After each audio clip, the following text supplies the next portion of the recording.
I am thrilled to be back here in Charleston. This area is booming. It is absolutely booming. Yesterday, Steve Warner gave me a drive around town. He showed me some areas that are in the process of developing, some future sites for development, and some of the great companies that are already here and thriving, including that giant Boeing facility out by the airport. And I have to agree with David's comments. There's an element of vision that it takes to plan a region's development and future growth. I think the Craven family is emblematic of that, so congratulations to you. But I want to extend those congrats to the folks at the CRDA. I think they're doing a brilliant job. I travel all over the world, and I have to tell you, the growth and prosperity that's happening here in the Charleston region, in these 3 counties, you're operating at epic levels of achievement on a global scale. You're growing at a rate like an Asian country is growing right now. There are other countries in Europe that would crave these results that you've achieved here. So congratulate yourselves. I think you've got great leadership here. Happy to be with you all today. Thanks. You know, I like to think about the future. I like to talk about the future, and I talk to scientists and technologists wherever I go. A couple of years ago, I had the honor of meeting Ray Kurzweil. We were both speakers at an event. He is a renowned futurist. And he made this statement. He said, we're going to experience more change in the next decade than in the previous 100 years. I said, Ray, you say that to everybody. What does that mean? If you think about it, you know, the 20th century was an amazing century. We had the invention of penicillin, nuclear power, television, film, the radio, and of course, computers and the internet and all these great technologies. And so you think about that, you go, what could we possibly do in the next 10 years that could beat that? I'm about to share some of that with you, so brace yourselves. This is going to be a wild ride. I wanted to give you some thoughts about what I see as the trends that are going to shape the next 20 years. You folks have done an amazing job in the last 20 years, but now let's look out a little bit. Since 2001, the world's changed in a significant way.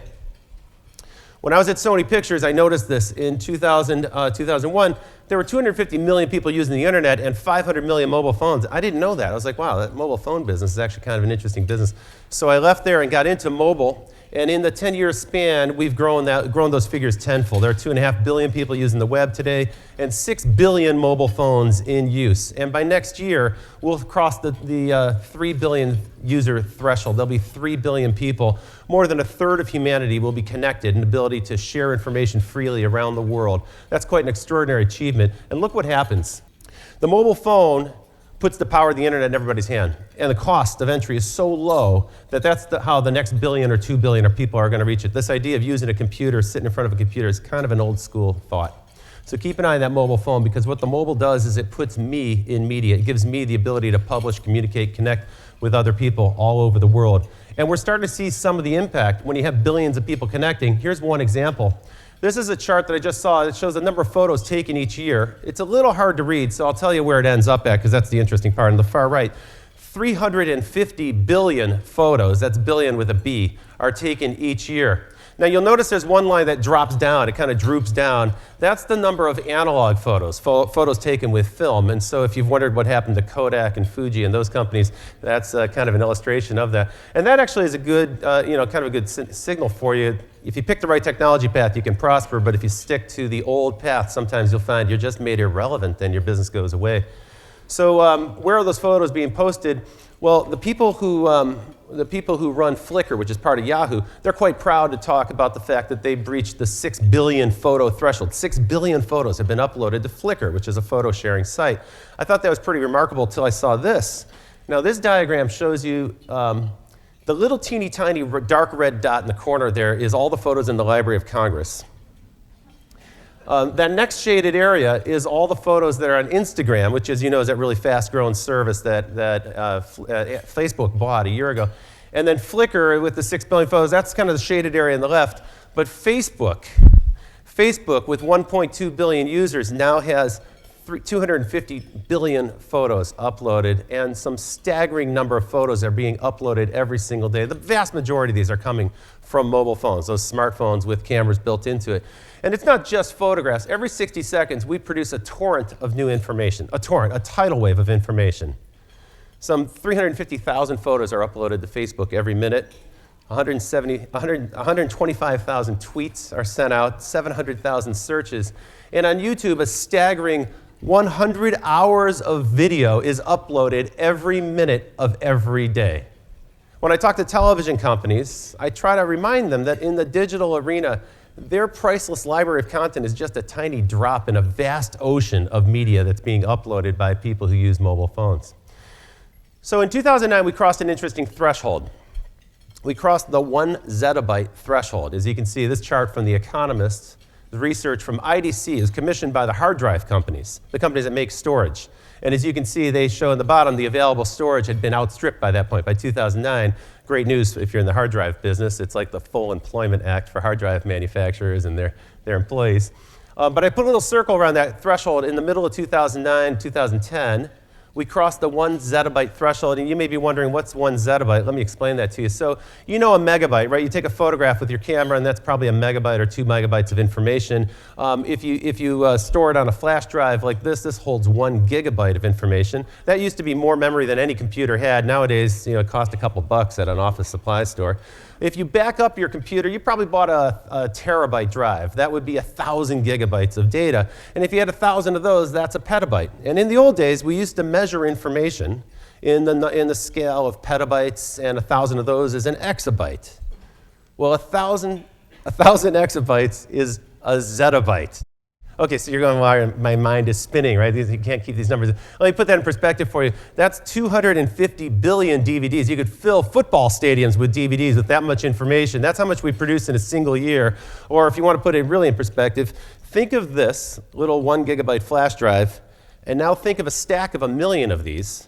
And now think of 1 million stacks of 1 million of these. That's what a zettabyte is. That's how much information we produce as a society every single year since 2009. But it isn't slowing down. On the contrary, it's picking up. So in 2009, we produced 1 zettabyte. We crossed that threshold. And they predict that by 2020, we will, as a society, produce 35 zettabytes of information. This is just an incredibly rapidly growing part of our economy. It's invisible to most of us. Most of us don't see it.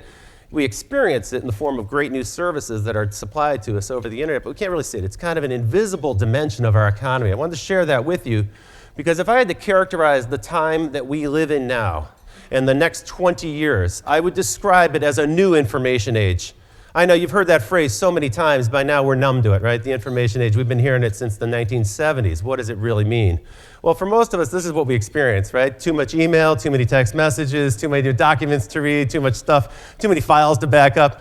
But a lot of businesses are now starting to look at information as one of their primary assets. And I don't just mean the high-tech companies. There's a phrase that futurists like to use. They say that data is the new oil, in the sense that it's a resource that is abundant, that can be mined and can be utilized and transformed and create new wealth. And that is what I want to talk to you about today. I want to share with you a new narrative about information, not that old story of the information age. Let me share with you what I see happening with information. There's really 2 parts to this story. The first part is that we're using information science, computers, and all the tools of software that we've had to develop information science and develop all those great internet services. We're starting to apply that to real things. So we're now taking information and designing new things at the molecular level, or in biology, at the cellular level. Last year, you probably heard about 3D printing, right? And perhaps you've even checked out a 3D printer. They had one at Dig South, I think, in the springtime here. There was an event that Stanfield Gray organized, and they were showing all kinds of new cool technology. You may have heard of it. You may know that last year was a year when we broke an important threshold. The cost of a 3D printer, a desktop-sized 3D printer, dropped below $1,000. So that made it accessible, within reach of consumers. It's still a little pricey, and candidly, these devices, they're a little finicky. They're for hobbyists. It's early days. Think of it as like the very early days of the computer industry in the early 1980s. And you remember, if you think back to that time, we had printers, but printers were noisy and cumbersome. It wasn't something that people had handy around. But in a very short period of time, in the 1980s, we went from those noisy dot matrix printers to laser printers. And suddenly the price on those dropped, and then suddenly we got into the era of desktop publishing. So that characterized the 1980s, and it transformed the printing industry, it transformed the publishing industry. It made everybody a publisher. Well, now they expect, with the price drops and the increasing power of these 3D printers, we're going to move from an era of desktop publishing to desktop manufacturing. Crazy concepts. Let me share some of what I mean by that. So today, you can print on a 3D printer is a plastic part. So when I first got acquainted with this a few years ago, someone said, well, for instance, let's suppose a part broke in your dishwasher. And you could then ask the manufacturer and download, perhaps they could email you, or you could download instructions on how to print out a replacement part.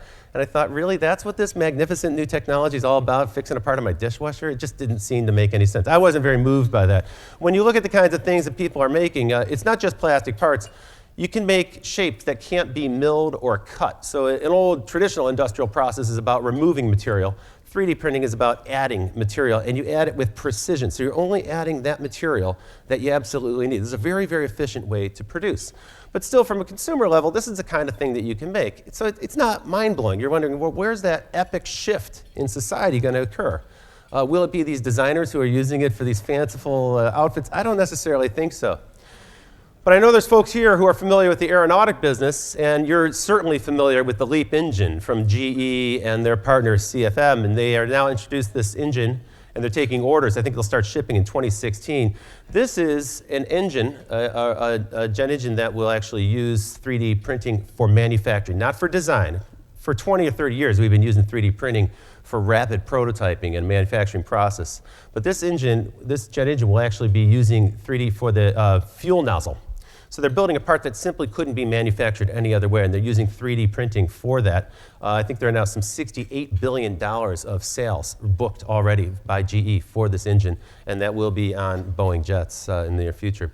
Automobile manufacturers have always used 3D printing to prototype, but now this project in Detroit, this is called Irby. And it's an automobile design that is designed on computers and now printed with computers using 3D printing. This is a car that, when it comes out next year, it's supposed to be able to drive across the country on a single tank of gas. So keep your eye out for the Irby vehicle. Now, when you build a home, when you build a new house, most people can't read a blueprint. And actually, if you think about a blueprint, it's kind of a funny artifact from a bygone era, right? Why are they blue? Why are they so hard to read? No one knows. So most people can't understand blueprints. So they say in the future, your home builder will give you a nice little model, almost like a doll's house, a 3D printed model exactly of your house. Everybody can understand that. You get that, you go, sure. But what you might not know is that they're already building houses. This company, D-Shape, that's a giant 3D printer, and it lays down a composite that consists of concrete and plastic. So these are truly weatherproof materials, materials that are highly durable, that'll last for a long time. And they can build shapes that couldn't be manufactured any other way. They can't be built out of ordinary materials. And now just recently I saw that there's a new company, a printer that can build a house in 20 hours. So you can see tremendous innovation and progression is happening here. And all the folks here that are in the manufacturing business, I'm sure you're well aware of the impact of 3D printing on your prototyping and potentially also in your manufacturing process. We'll soon see 3D printers in space. NASA has been a big proponent of this.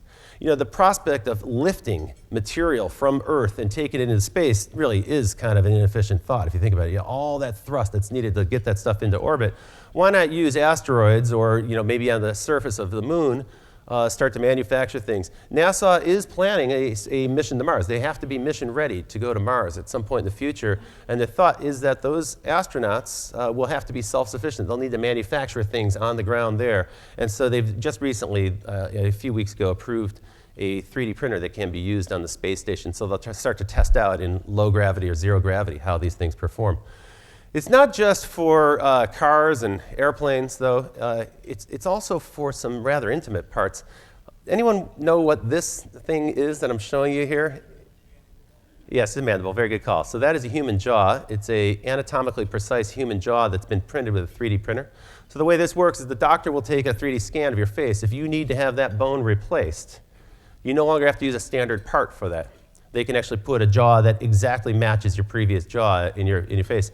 You can imagine how traumatic it is to wake up from surgery, from any kind of bone surgery. I've had it, it's very painful. But now imagine your jaw has been replaced and your jawline's different. It would change your face, it would change your identity. That could be quite traumatic for people. So this is a great big breakthrough. It's not limited to joints, it's not limited to bones. That's where the technology is today. This is a human liver. This is a human liver that was printed on a 3D printer in Japan. It is not functional. But what they're doing is instead of depositing layers of plastic or ceramic or metal, they're depositing layers of skin cells, and they can actually build up a human organ. Now, this particular one doesn't have the vascular part working yet, so they have to continue to work on that. But they predict within 10 years that they'll be able to manufacture replacement parts for bodies. They call them bioprinters. And in Japan, in China, just a few weeks ago, they announced the first commercially available bioprinter that is available. So you can actually print human body parts. We won't need motorcycle drivers to donate body parts to us anymore. We'll be able to get a body part that is made from your own cells. Just yesterday, a friend shared this with me. Scientists have developed a way to print stem cells, human stem cells, for the very first time. So you'll actually be able to manufacture stem cells. So as you can see, we're using information science here to build things at the cellular level or build things at the molecular level. And this isn't all just about industry, because remember, there's a great democratizing trend at work here. Let me show you this example that I just saw last night. I added into this talk this morning. Walt Disney once said that animation can explain whatever the mind of man can conceive. He was talking about cartoons, but advances in technology have taken that basic concept to a whole new dimension.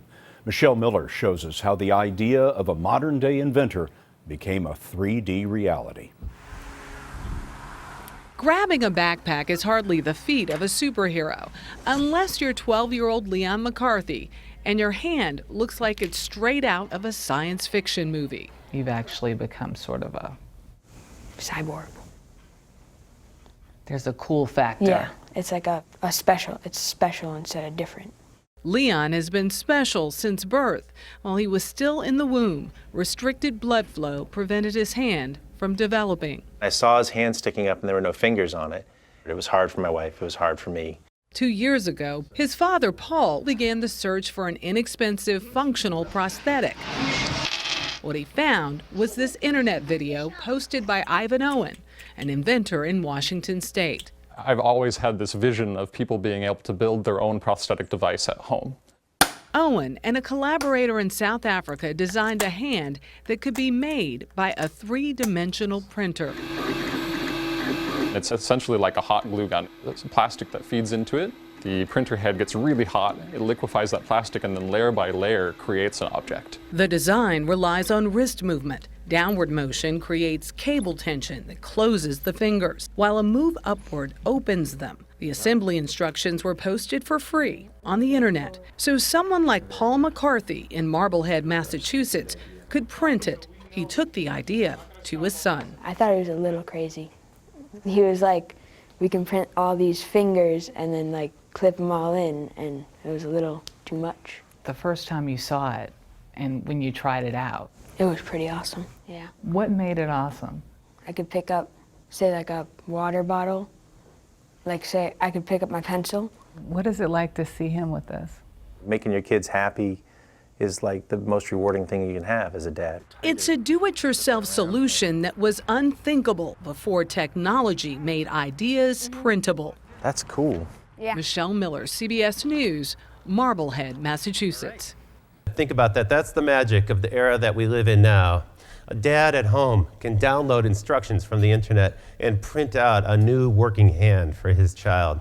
This is the power of information democratized and shared by millions of people. It's such a great illustration, too, because the people who collaborated to design that part, they're not even in the same city. One is based in Seattle, the other's in South Africa. The father who downloaded is in Massachusetts. That's kind of the era that we live in. I want to talk a little bit about material science. And again, here we're using information to reshape the material world. We're using information to create new things. You probably have heard about graphene. Graphene is a new kind of material that was invented by information scientists. It's 1 atom thick. It's the thinnest material in the world. It's a superconductive material, and it will revolutionize computing. Briefly, it'll change the way memory works. It'll mean that we can put the memory much closer to the computing in the computer. It should drop computing costs by half, and this material will be available commercially next year. It's also going to have a transformative effect on batteries and storage. And as everybody in the power industry knows, what's holding us back from renewable energy, wind power and solar power, is the ability to store it and have that available when we need it. And so there's a possibility that graphene could help us tremendously there. So this is a material that was designed on a computer and now is coming into production in the next year. I've just learned about nanocellulose, which has been around for quite a while, but again, information science has improved it. Nanocellulose comes from trees. They break down the tree and they can transform it into this clear gel that has some extraordinary properties. It's lighter than steel, it's lighter than carbon fiber. It has the ballistic properties of Kevlar. It's bulletproof. You can brush it, you can pour it, you can cast it. It is transparent, it's also conductive, and because it comes from trees, it's cheap and sustainable. There's one factory in the US and I think 3 in North America that are now producing nanocellulose. And you may have heard about the aerogels. These are amazing, amazing new technology, new materials, again, designed on a computer. And what they basically do is they remove, they create space in the material. So you get this material that's super light but super stiff, and it can support a great deal of weight. So we're designing at the molecular level. We're using information science to recreate the world, recreate the materials that we build things from. And these are truly the building blocks for many of our manufacturing industries. One more thought that I thought was relevant here, because you have such a focus on manufacturing here in the 3-county region, I thought I'd talk a little bit more about robotics. Now, everyone who's been to an auto plant, you're aware that for the last 20 years, this is what an auto plant has looked like. There aren't very many auto workers on that factory floor. Mostly what you see are robots. But if you notice, they have walls around the robots, and that's to protect the actual workers. These robots are dangerous. They are blind. They can't tell if they're around anybody. They can't see anyone, so they can actually kill you. That's why there are no people in the plant. You have people managing the robots, but they're in a different facility. They're outside of that robot floor. They also cost a great deal. These robots cost hundreds or millions of dollars, hundreds of thousands or millions of dollars. They cost millions of dollars to program. So this is not technology that is available to the local manufacturer, the small manufacturing company. But that's changed as well. Baxter Robot was just introduced this summer. It's a $20,000 robot that you can set up in an hour and a half. Any worker can train Baxter, not to replace him, but to help him. So this is something that actually supplements and enhances the ability of workers. You can pick the robot up and you can move it to a new place. You can retrain it again an hour later. It can be doing, packing something, lifting something, and so on. And the best thing about it is this is a robot that's aware of people. It can see people. It has a friendly face. And so it's not going to accidentally crash into you or hurt you. We have robot cars in California. Have you heard about the Google cars? These are robot vehicles. They drive themselves. They're legal in California, Nevada, and in Florida, and I don't know why they're not legal here. You do have traffic problems to be concerned with, as we do in California. Something to consider. It's not just robots in cars. We have robots in bars. This is in Berlin. Robot bartenders are now available, working. A year ago, the first robot restaurant was announced, where all those jobs people are flipping burger patties. Those jobs have been eliminated, I'm sorry to say, replaced by automation. What it does is actually frees the workers in the restaurant to actually deal with customers and give them better service. Robots are also crucial for privatized space. This is a picture of SpaceX, Elon Musk's company, that is now supplying the space station, and that is an entirely robotic vehicle. It could have human pilots, but for cost reasons, they don't need all the life support systems. They're able to deliver supplies to the space station with a robot vehicle. And of course, don't forget, 100 million miles away, we have a little robotic version of human consciousness that's roaming around on another planet. This is quite an extraordinary achievement we tend to overlook. But this is another great achievement of humanity. We've sent a robotic extension of our senses to another planet that is now roaming around autonomously, gathering soil samples, analyzing them, and sending data back to Earth. And of course, we also have the scary prospect of flying killer robots. These Predator drones have been with us for many years, flying some 40 missions a day in Afghanistan. And then there's this. This is the world's fastest robot. It's called Cheetah when it was in the lab, developed by Boston Dynamics. And here you can see they're doing a speed test. At the end of this clip, the robot runs 28 miles an hour, which is faster than Usain Bolt, faster than the fastest human. So I showed this video to some friends this summer, and they said, yeah, but Rob, look, it's on a treadmill in a lab. There's all those wires and cables connected to it, so the thing is more like a theory. It's not practical reality. I thought, well, they have a good point, until I saw this video just a couple weeks ago. And so here is the Cheetah taken out of the lab. Now it's called Wildcat. And as you can see, it's an autonomous robot that can run as fast as a thoroughbred horse.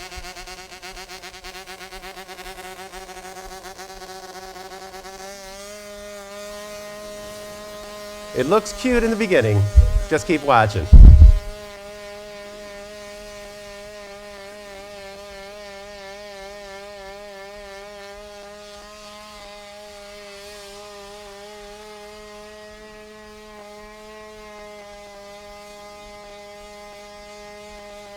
So here you have it replicating a horse's gallop.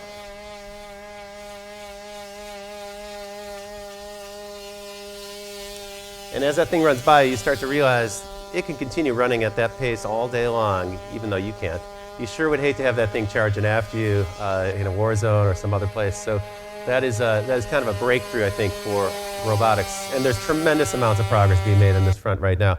To summarize this section, what we're doing is we're reprogramming the world. We're using information science to reprogram the world around us and create entirely new structures. And typically we build them at the molecular level, or in the case of biology, at the cellular level. So we can now design that on a computer and print it or manufacture it in a laboratory, sometimes using a 3D printer, sometimes using robotic technology like this.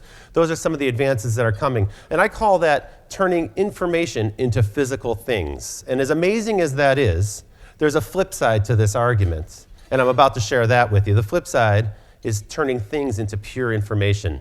A few months ago, I was invited to speak at an event here called Dig South, which was a very cool showcase of digital technologies from the region and also from outside the region. And there I gave a talk called Vaporize. Let me share with you just a few thoughts from that talk. So in 2001, this was considered a smartphone. This is a BlackBerry RIM BlackBerry pager. We called it smart because it comprised 4 things into one: email, your phone call, your address book, and your pager, all into one device. So that was a smartphone back in those days. In just a 10-year span, your smartphone has absorbed the functionality of about 25 different consumer electronics devices: game machines, video players, video recorders, cameras. I had some role to play in launching some of those technologies in the early 2000s, and I can tell you it was an extraordinary ride. Now, the companies that manufacture cameras and video cameras and so forth, those Japanese consumer electronics companies, have experienced double-digit declines in the sales of those products that coincide with the advent of the modern smartphone since 2007, when Apple introduced the iPhone, and then Samsung and the Google phones started to come out and hit the market as well. So there's been a massive shift now. People simply don't need to buy that other stuff. They don't need to carry around all those other gizmos when they go on a trip. They don't have to carry the chargers and the batteries and the supplies and all that stuff, because now it's all built into your phone. We've become so conditioned to this that we don't even think twice about it. We now live in a world where 1 million apps are at your disposal, at your fingertips. And so no matter what context you're in, whatever situation you find yourself in, you may say, oh, I wonder if there's an app for it. Usually there's 3 or 4 apps for it, and you can download it with just a click of a button. Maybe it costs $1, maybe it's free, and instantly you've extended the capabilities of your device with software. Every one of those 1 million apps used to be a physical product that was sold in a store. That's what I talk about when I say vaporized. And that process won't stop. This is the year when the mobile phone will start to replace the things that are in your wallet: your ID cards, your boarding passes, your driver's license, your credit cards, and so forth. Massive initiative underway. And so when I say vaporize, what I really mean is we're taking physical things and turning them into invisible software. And the through line there, the key takeaway for today's talk, is that whatever can become information will be. Whatever part of your business or product consists of information, well, that information now can be liberated and delivered over a digital network, a wireless network or a wired network. It can be delivered to people and actually new value. It can be delivered as an entirely new service to people. And if you don't do that, someone else will. And they can steal the information value in your physical products. They can liberate that and create an entirely new business. By the way, this is a lively area of competition in the digital media right now. All sorts of companies are looking around saying, gee, what's an old school business? Yesterday I spoke to the folks from Boomtown, and they're in the process of equipping real estate brokers with a tool that enables them to manage their customers and manage that multiple listing service on the internet with an app on their mobile phone. They had to do that because actually the real estate brokers are being challenged by things like Zillow, Redfin, those services, Trulia, that make it possible for consumers to drive around a neighborhood and check out the price of your home and see if they'd like to make a bid on it.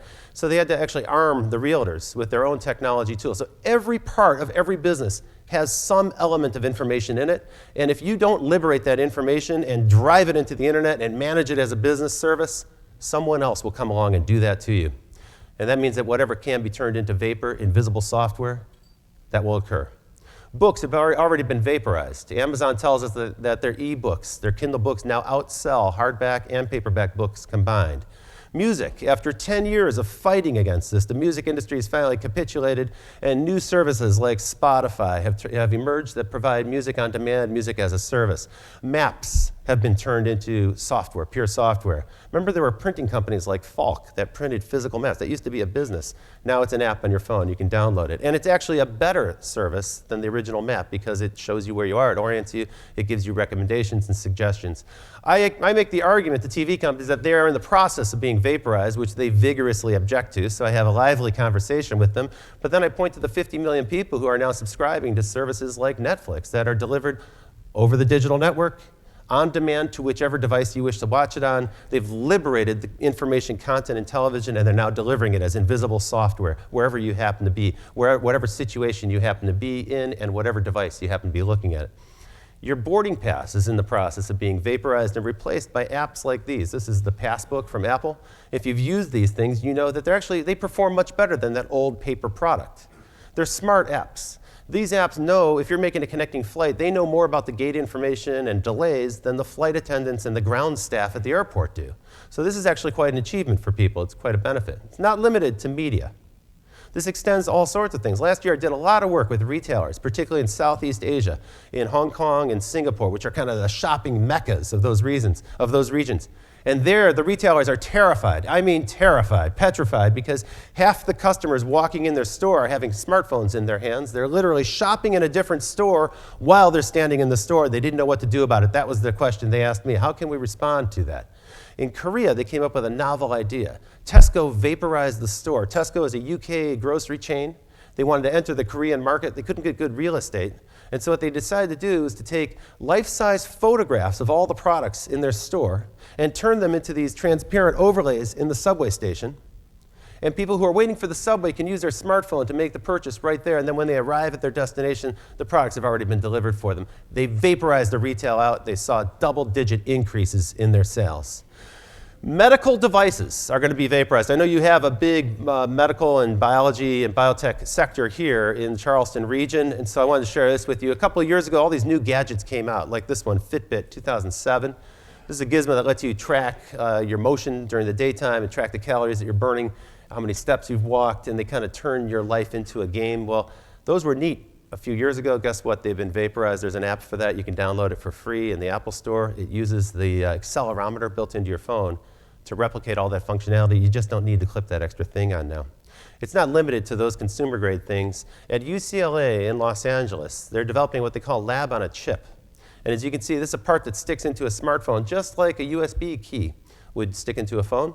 And what that consists of is all the functionality that you used to have in a laboratory. The use case here is out in some regions. Take, for instance, the Congo in Africa, where they have viral outbreaks every season, but it's the rainy season. And you can't drive. The roads are impassable fields of mud. So the only way to get those samples from the region of the outbreak back to the city is by helicopter. It can take 24 hours to get a sample, a blood sample or tissue sample, sent back to a lab in a city, and then they need another 24 hours to run a test on it. With lab on a chip, they'll be able to take a swab from your cheek, run it across that little stick, and they'll be able to use the computer in your phone to calculate the result and get you instant results, and thereby saving lives because they'll be able to put people in quarantine faster. They've also developed a thing that blows my mind called organ on a chip.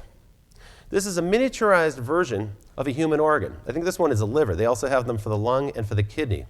Now, as you know, in the pharmaceutical industry, they need to do testing to make sure that the drugs they're developing don't have adverse side effects. The way we typically do that today is we use animals for that. In China, they kill about 600,000 animals a year doing cosmetic testing.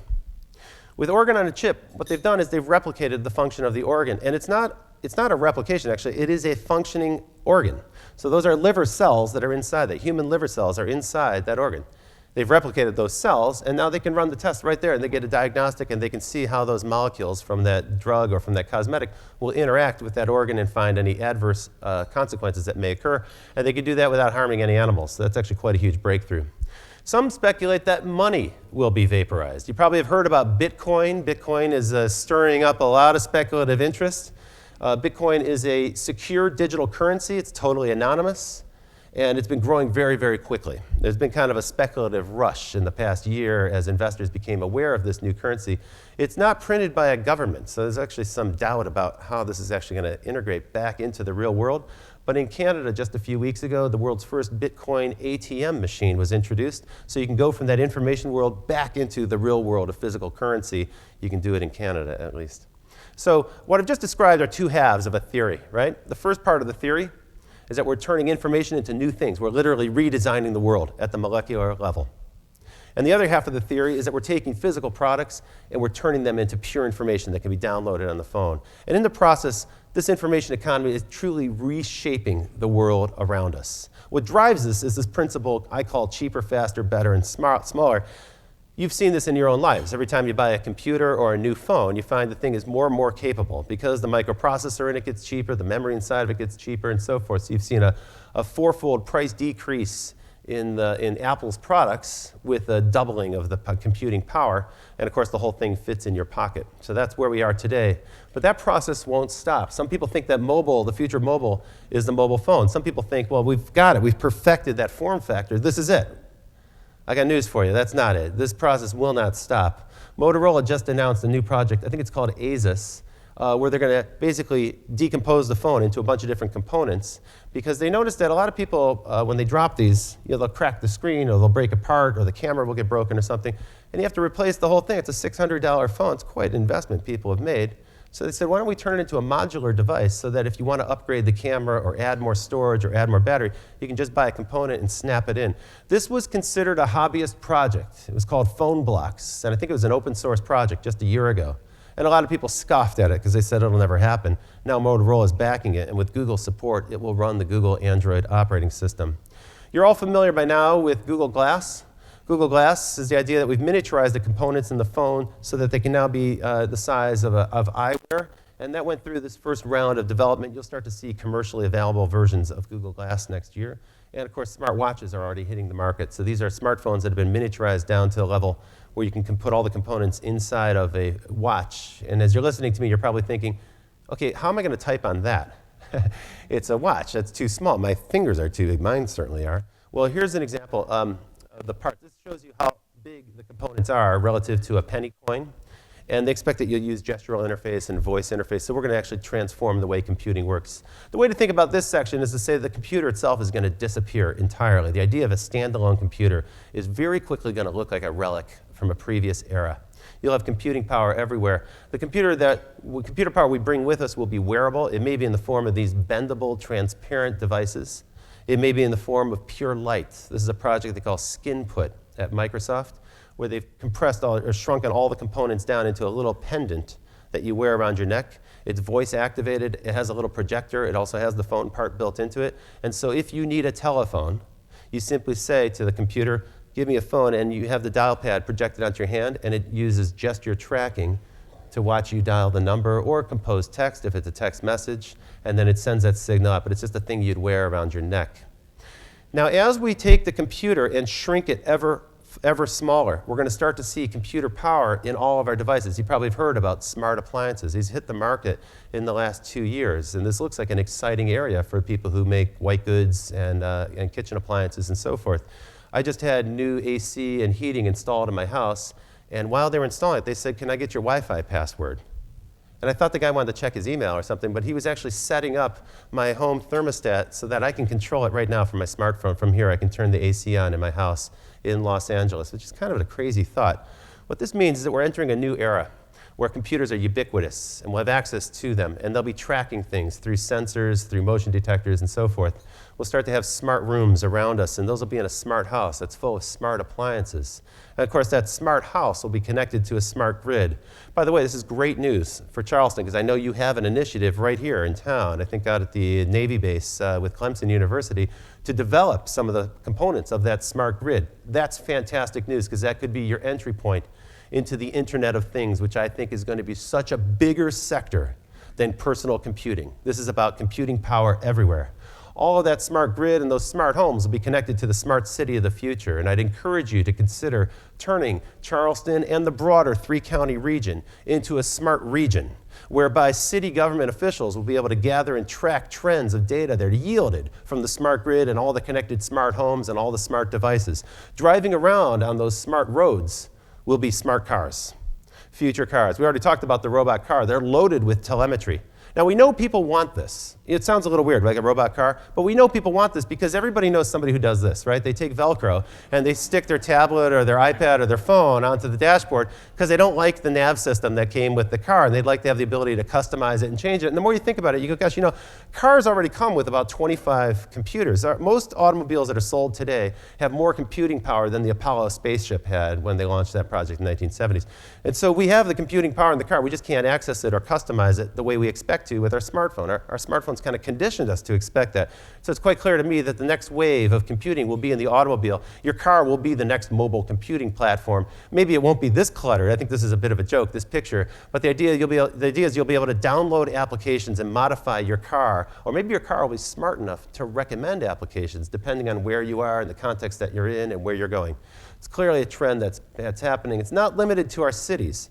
In the oceans, we're starting to put meters on buoys that can measure ocean temperature, current.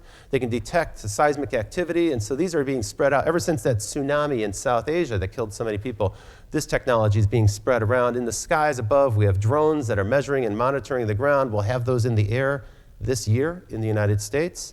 And even livestock. We now have livestock that has a RFID tag stuck in its ear. I'm not quite sure what they're measuring, methane output or something. But they generate megabytes of data each year. To summarize this section, I would say what's happening is we're gradually building out an extension of the human nervous system that's going to envelop the entire planet. And so our senses, our intelligence, this exquisite mental apparatus that we have inside us will now be extended so that we will have sensitivity to every region in the world. As you can see from this map, we have a long way to go. There's a lot of work ahead of us. That's a great big opportunity for the companies that want to be in this space. Let's talk briefly about the architecture of this era. You know, there's a battle going on. The battle I see is a battle between an open environment, transparency, and a closed environment. And we had some conversations last night at dinner about companies that seek to control their information assets and keep them closely guarded and keep them offline. And for security reasons, there's a lot of reasons why companies might wish to do that. But all the growth will come in the form of openness, because this is the biggest driver of innovation and change and transformation ever invented in history. You're probably aware of open source software. You might not be aware that most of the internet runs on open source servers like Apache. Most computer companies are using Linux in some part of their computer, either on the server side to run the server stack, or sometimes in the laptops, even on mobile phones. Mozilla Firefox and a zillion other software tools are available to people on an open basis. So this concept of open source software that everyone can use, anyone can contribute to, and it basically we share back our knowledge and we increase the whole for everybody. It's not commercial, it's free. You might wonder, why would people spend hundreds of hours of their own time? Well, they realize their contribution is going to be to something that's even greater, that'll make life better for everyone else. That principle, which has been so dominant in software for the last 10 or 20 years, is now starting to expand from the information world into the real world. So we now see a new trend in Silicon Valley towards open source hardware, where a company like Facebook can specify from standard off-the-shelf components their own servers, and they no longer need to buy these expensive servers from vendors. And that's starting to spread out. This is a photo of a fellow named Marcin Jabuski. He's from Poland. He is a scientist. He's a physicist, but he also was a farmer. And he got in the farming business, and he promptly went bankrupt. So it turns out if you're a farmer, you have to spend a lot of money on capital infrastructure, like combines and so forth. And they break down from time to time. And when they break down, you might miss your harvest, and that means you might not be able to make payments on the harvester, and lo and behold, small farmers do go bankrupt. It's a real problem for them. Well, he was a scientist, and he said, wait, we have an open source approach in science, we have an open source approach in information technology. Why can't we have open source ecology? And so he started to design open source farm equipment, blueprints that anyone can download and make using standard parts that you could buy at any home supply store. So he started this project, but it's an open source project. Other people contributed to it. Today they have 40 different industrial machines that you can download and make yourself, the full blueprints and instructions for them. Now, this is not going to compete with International Harvester or some major manufacturer. Not at all. That's not the point. This is to enable people in faraway regions, undeveloped regions, so that they can elevate themselves out. They call it the Global Village Construction Kit, because literally you could download this, the whole village could become a farming village and produce at an industrial scale with very little capital investment. Another place where we see open source coming out of the software world into the physical world is in the exciting field of synthetic biology. How many folks are familiar with synthetic biology? Not a lot. All right, it's a great field. Basically what they're doing is they're designing DNA on computers, and then they can synthesize that DNA and insert it into a bacteria or into algae, and it'll replicate. And so you actually can design new life on a computer and go create new life. I know that's rather shocking, and it has some incredible implications. We're now able to make victimless leather.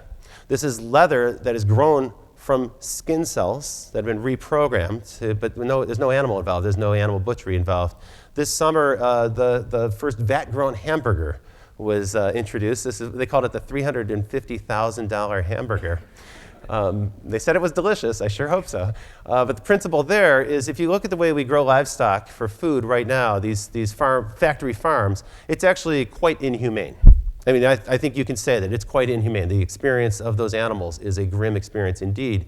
And so some people are starting to question whether that's the best way for us to get the nutrition that humans need. And as other parts of the world, particularly in Asia, emerge and grow, well, those populations are going to want to have meat as well. And so we're wondering, how are we going to feed all these people? How are we going to raise that much livestock? And so the principle is that we'll grow that meat synthetically in a factory. I know it sounds a little bit gross, but honestly, if you go to a feedlot, I drive by them in California, that's just as gross. In fact, I think that people's repugnance is growing for the way we manufacture meat today, and maybe our repugnance towards this kind of vat-grown meat will decline, and perhaps there'll be a nice intersection point where we find that one's a little bit more palatable to us than another. Another promising area of synthetic biology is reprogramming algae to secrete molecules that can be used as fuel or in cosmetics or in pharmacology.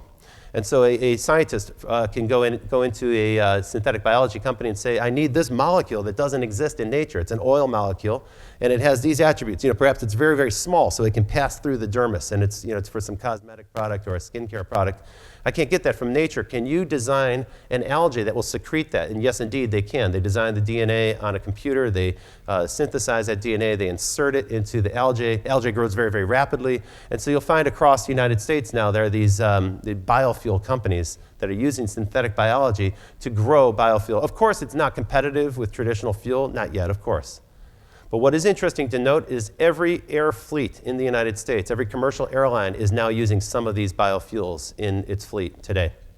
Now, this process is driven by a large open source movement. So the scientists behind this have done a great job of barnstorming around the country to teach high school kids through things like DIY Bio to equip teenagers with the skills to learn how to do biology, how to write new life forms on a computer. There are organizations like BioCurious up in the Bay Area, GenSpace in New York, and these are little regional hacker spaces to teach kids how to do biology, but also give them the wet lab so that they can actually make their products right there on the spot. They don't have to send it off to be synthesized elsewhere. That might be something you wish to consider here to cultivate that awareness among the youth here in Charleston. Hackathons are another way to stimulate that kind of entrepreneurial zeal.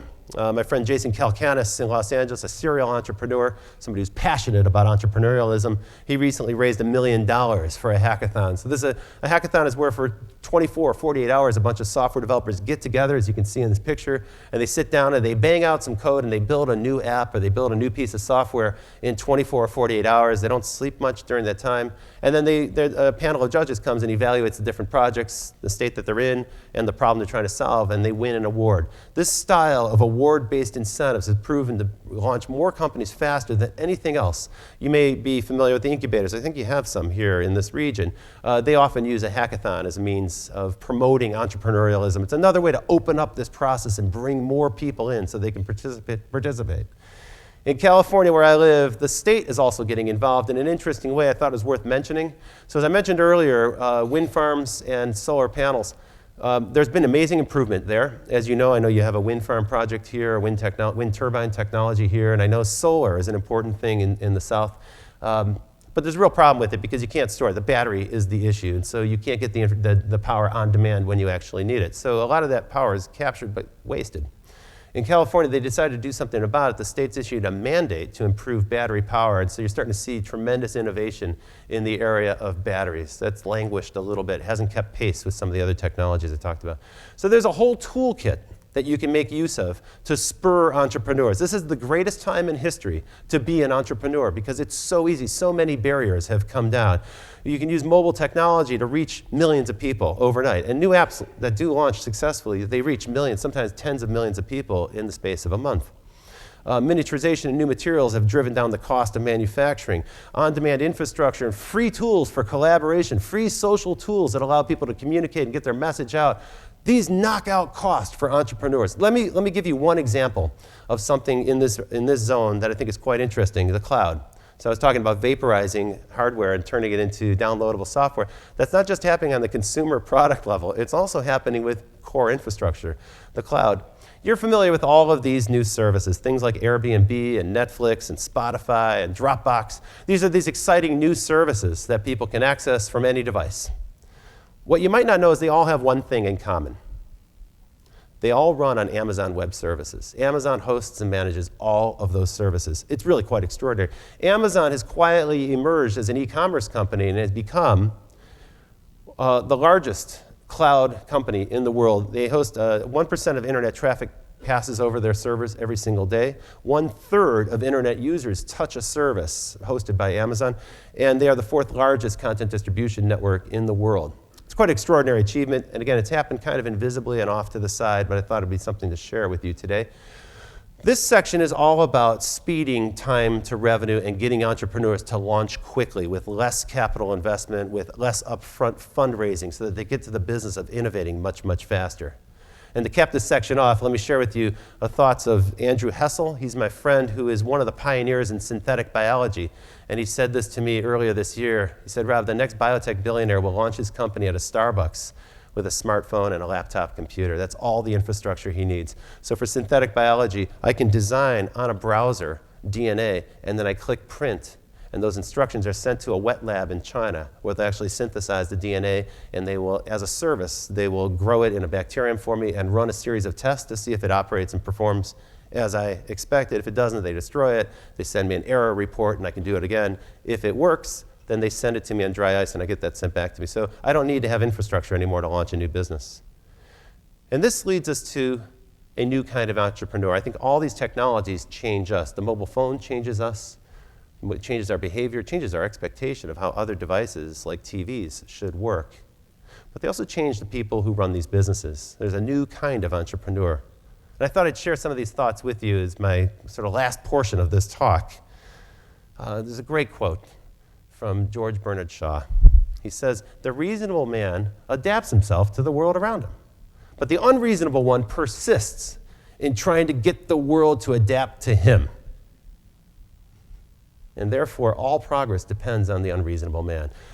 I was gratified. I've often been called unreasonable as I try to launch things in a hurry around the world, and I'm always urging companies to take the next step, and sometimes they're not ready to do that yet.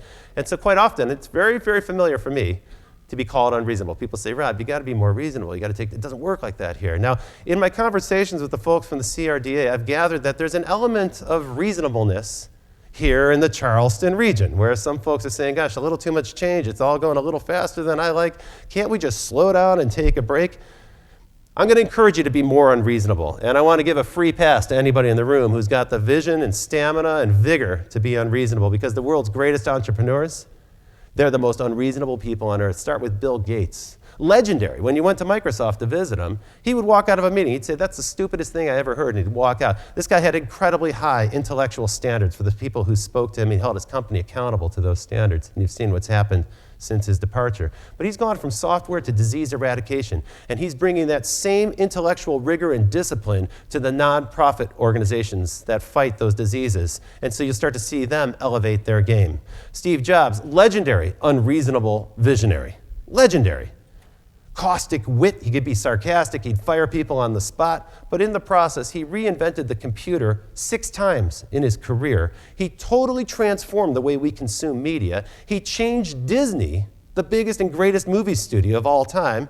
The guy really transformed a lot of things in our lives, and he did it through sheer force of will, force of intellect, and by not yielding, not settling for what the reasonable people would ask for. He would push people to find the greatness within them and strive past those boundaries. You see, these two entrepreneurs were raised in the 60s and 70s at a time when it was fashionable to question authority. And then as they grew up a little bit, they said, why stop there? Let's question everything. And the people inspired by them, they're looking at this equation and they're saying, well, actually, why stop there? Why not reinvent everything? And now what you're starting to see is people who started out their careers in software, working on computers, developing maybe tools or software for the internet. And now they're starting to apply that same intellectual rigor and curiosity, that idea of reinventing everything, they're starting to apply that to old businesses. They're starting to approach those businesses as information silos ready to be exploded. Take, for instance, the guys at Google. So they started out with this notion of the permanent beta. Nothing's ever finished at Google. They're constantly working on their products and improving them and so on. That was a radical vision 10 years ago. It was a crazy notion that you release software that wasn't quite ready. They also figured out how to grow a business at massive scale. And we had an interesting set of discussions last night about Google's about the Google, they have a huge data center here, and they approach their business with a sense of scale. They've shifted now. Now they're focused on space, robotics, robot cars, telecoms. They're launching outrageously grandiose experiments in connectivity, not just in Kansas City, but now with their balloon project, they're going to be bringing that to regions all over the world. And now they just launched a company that is focused on solving the problem of death. That is, they call these moonshots there. These guys are unreasonable thinkers in terms of the scale, size, and scope of their ambition. Jeff Bezos, the founder of Amazon, went from e-commerce to cloud infrastructure. He's now making bold investments in space, in privatized space, robotics, and of course, he just bought the Washington Post. Elon Musk, who is kind of a hero for our times, he started out in the payments business. He started PayPal and thereby created hundreds of thousands of new business people, new small merchants, which was kind of transformative. The rest of his colleagues, well, they all went on and launched new internet businesses. He said, why do internet? We did that already. Let's go do something really hard. Let's focus on energy and let's focus on automotive. He launched Tesla, and in his spare time, he launched SpaceX. He's the CEO of 2 incredible companies right now. Tony Hsieh in Las Vegas started Zappos, focused on customer service. The company was acquired by Amazon, and now he's focused on reinventing local government. And so he's bringing all of his wit, intellect, and his unreasonable standards to the city of Las Vegas, saying, why can't we elevate the standing for everybody in this town, not just the people on the Strip? And then there are other unreasonable entrepreneurs like Mark Andreessen, who created Netscape, and he runs his own fund today. And he has unlimited amounts of funding available for people who will reinvent industries. And so they're backing entrepreneurs. They're spreading that around. Now let's get a little unreasonable here for Charleston. Do I have your permission to get just a little bit unreasonable at the parting thought here? The first thing I want you to think about is what makes you unreasonably great. There's a lot of progress. You have a lot to be proud of here. You've assembled some extraordinary industries with great leadership. I think you've done an amazing job of coordinating government cooperation with academia and with private business. That's a great achievement. But you can't stop there, because if you stop, some other city, state, some other place in the world is going to catch up to you, surpass you at some point. And so you have to really say, what are we going to be great at? Not just good at or competitive at. What are we going to be extraordinarily good at, unreasonably good at? I think there are 5 components. People, I travel around the world, people always ask me, how can we create a Silicon Valley here in this part of the world? There's really 5 pieces that you need: finance, talent, and then partners and customers so that those businesses can get growing, and then exits, a way for companies to get acquired. And so you have some of those components here for sure already, but there's no doubt in my mind, and as far as I can tell from everyone I've spoken to in the last few days here in the Charleston region, there's no doubt in my mind that you all understand the number one thing, the most important primary asset you can get is talent. It's attracting the people here, the smart people here who are ready to take on that job of reinventing industries. And what attracts them? It's easy. You know these things, right? They want good housing at reasonable prices. They want great schools, not just decent schools. They're smart people. They want to see their kids grow up and be smart people as well. They want good universities so that they can recruit smart people to come work in their companies. They want a great location. They want a good lifestyle. That you've got in abundance. Trust me, this is a great place to visit. And they need infrastructure. So let's take a look at these and say, gee, where could we do some improvement? Where might we take something today where we're not at the top of our game and improve it such that we can make this a priority for this region to be great at? And I would say focus on education. Great schools for everybody in this region. Great schools for everybody, no matter what race or what background or what gender. Make them available to everybody so you can take the human capital that you already have and elevate it and improve it. And then you need a great research university. Every successful technology hub, every area where there's leadership in the world has a great research university. You have some of the components of that here, but I think that's the hole in your donut that's missing right now, is you don't have that great university. That's so very important. When you go up to Boston and Cambridge, you'll notice that all the exciting startup companies in Cambridge are right across the street from MIT, because the founders went there and they know those people, they understand that school, they know the professors and the faculty there, and they recruit from there. And that's great for the university, and that becomes a magnet that pulls entrepreneurial talent to the city of Boston. You need to replicate that here. And the other thing to consider that you want to be unreasonably great in is infrastructure. And I know in most people's minds that's something like power. I gather you're adequately set with power, or maybe roads. People complain about the traffic. I'd argue it's connectivity. I'd argue that it's connectivity. If you want people to thrive and succeed in the network economy, they need to be familiar with the network economy. They need to be able to operate in the network economy. They need to know it inside and out. They have to grow up in it, and you need the world's greatest connectivity to do that. You don't have that here now. Cities like Kansas City and Austin do, and I think you need to make that a real big priority for you to attract companies, but also to get everyone thinking about this and living it. And then I have one more unreasonable idea for you, and then we'll be finished here. Forgive me, because this is truly unreasonable. You can't be a visitor to Charleston without being aware that Fort Sumter is here. And that was a pretty important milestone. Not because of the Civil War, but because it defined a debate that I think hasn't 100% been resolved to this day. It was a debate that was brewing for a long time before that battle started. It was a question about states' rights. States' rights and a certain liberty to experiment and to find your own path. And I know that's a great tradition here in South Carolina. It's one that you can be very proud of.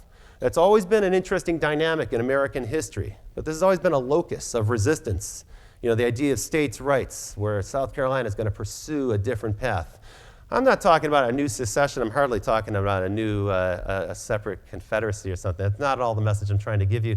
The point I'm trying to make is that we've experienced in the last 10 years the greatest power grab that's ever gone on, the greatest heist that's ever occurred in human history. Our information, and with it, a great measure of our civil liberties, have quietly been gathered together, and gathered without any debate, without any type of democratic action. Our system has failed us.